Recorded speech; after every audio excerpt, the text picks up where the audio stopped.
Sukina niki wonten request paseno. Heeh piye? Nyuwun pandonganipun sedaya mawon kagem Bapak sinten? Wawan. Adik Wawan. Oh, supados enggal kagungan garwa. Ye. Kula nggih dereng kagungan. Lho. Aku malah kowe dhewe kok tawake iki piye? Iya. Niki ora apa-apa, jeneng kaya ngono kuwi jodoh kok ya, Sa. Oh, nggih. Jodoh ki di tangan Tuhan. Lho sapa ngerti kowe sing biya warake tiba-tiba Mas Wawan ki terus lho karo kowe rada kepiye ngono. Iya. Langsung memandang ngono ya. Tiba-tiba jatuh langsung. Wow, apa jatuh? Iya, kaya sinetron wae terus bukune tiba terus dijupuk bareng.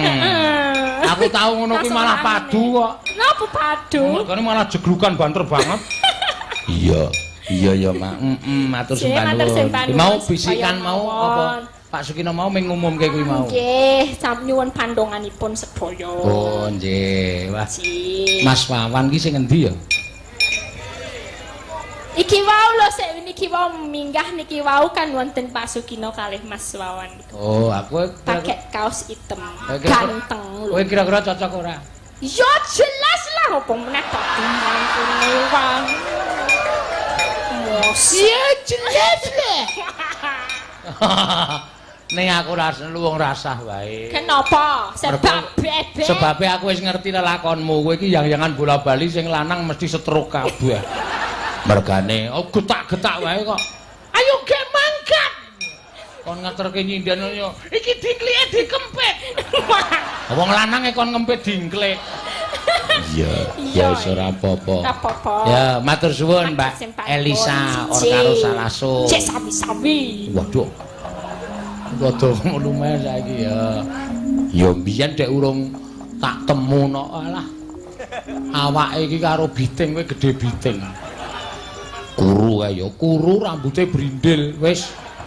Wah, ora karo-karuan kae nek di apa jeneng iki di nek sanggul ki ora iso rata lurus memburi kae. Oh, jrawik-jrawik. Heeh.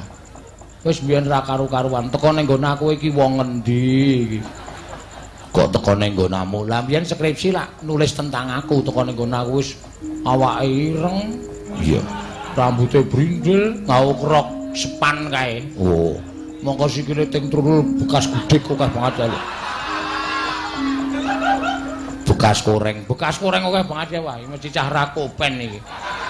Tak takoni asli dari mana? Saya dari Sulawesi, Pak. Wo, mulane nang kene kos ya Rakopen. Wesele sok telat, sok ora.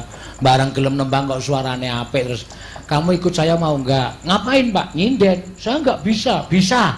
Harus mau." "Ya, coba ya, Pak." Lah melu pisan pindho iso nyinden kuwi terus gelem ngomong malah dadi viral. Iya. Mergane ayo omongane ting pleketot ra karo-karuan iki mah. Malah saiki disenengi wong akeh. Iya, ya wis ora apa-apa. Rezekine wong iki ya sok-sok datang dengan secara tiba-tiba. Memang. Iya. Pancen bener ngono, Nak. Iya, pancen bener ya. Ki eneng susulan awala